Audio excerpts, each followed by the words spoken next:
প্রথম কৌশল হল ফিল্ড লিস্ট সেটিংস সামঞ্জস্য করা, যা পিভট টেবিলের ফিল্ডগুলিকে আরও কার্যকরভাবে সংগঠিত করতে সহায়। পিভট টেবিল তৈরি করার সময় ডেটা সোর্স অর্ডারের ভিত্তিতে ফিল্ডগুলি সাজানো যায়, যা বিশেষ করে অনেক ফিল্ড থাকলে কাজকে সহজ করে। দ্বিতীয় কৌশল হল এক ক্লিকের মাধ্যমে একাধিক রিপোর্ট তৈরি করা, যা আপনার সময় সঞ্চয় এবং কাজকে আরও সহজ করে তোলে।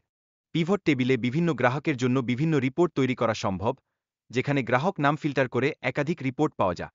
ডাবল ক্লিক করে নির্দিষ্ট সংখ্যার বিশগুলো দেখা সম্ভব, যা পিভট টেবিলের সংখ্যা বিশ্লেষণে কার্যকরী ভূমিকা পালন করে। ডেটা বার যুক্ত করে পিভট টেবিলের দর্শনীয়তা বৃদ্ধি করা যায়।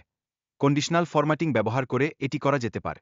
গণনা ক্ষেত্র তৈরি করার সময় নামকরণ এবং সূত্র ব্যবহার করা হয়, যেমন বিক্রয়ের ইউএসটি 10 বৃদ্ধি করার জন্য গুণ করা। কলামের মধ্যে পার্থক্য গণনা করার প্রক্রিয়া ব্যাখ্যা করা হয়েছে।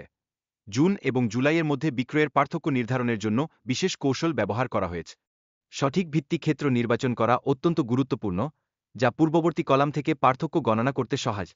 কাস্টম ফরম্যাটিং ব্যবহার করলে পিভট টেবিলের আকার অনুযায়ী ফরম্যাটিং স্বয়ংক্রিয়ভাবে পরিবর্তন হয়, যা ডাইনামিক এবং ব্যবহারকারীর প্রয়োজন অনুযায়ী সামঞ্জস্যপূর্ণ।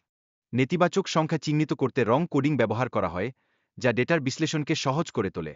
যেমন, নেতিবাচক সংখ্যার জন্য লাল রং ব্যবহার করা হয়। পণ্য বর্ণনাগুলিকে 3টি ভিন্ন গ্রুপে ভাগ করার জন্য কাস্টম গ্রুপ তৈরি করা যায়, যা একাধিক শ্রেণীবিভাগ তৈরি ও তথ্য সংগঠিত করতে সহজ। আপনি গ্রুপিংয়ের জন্য মাসের পরিবর্তে কোয়ার্টার বা দিনের ভিত্তিতে সিদ্ধান্ত নিতে পারেন, যা বিক্রির তথ্য বিশ্লেষণে সহায়ক একটি উপায়।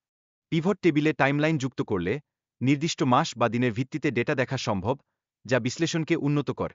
টাইমলাইন ব্যবহার করে একাধিক মাস নির্বাচন করা সম্ভব, যা ডেটা বিশ্লেষণের সময় সুবিধা দেয়। আপনি সহজেই টাইমলাইন মুছতে পারে।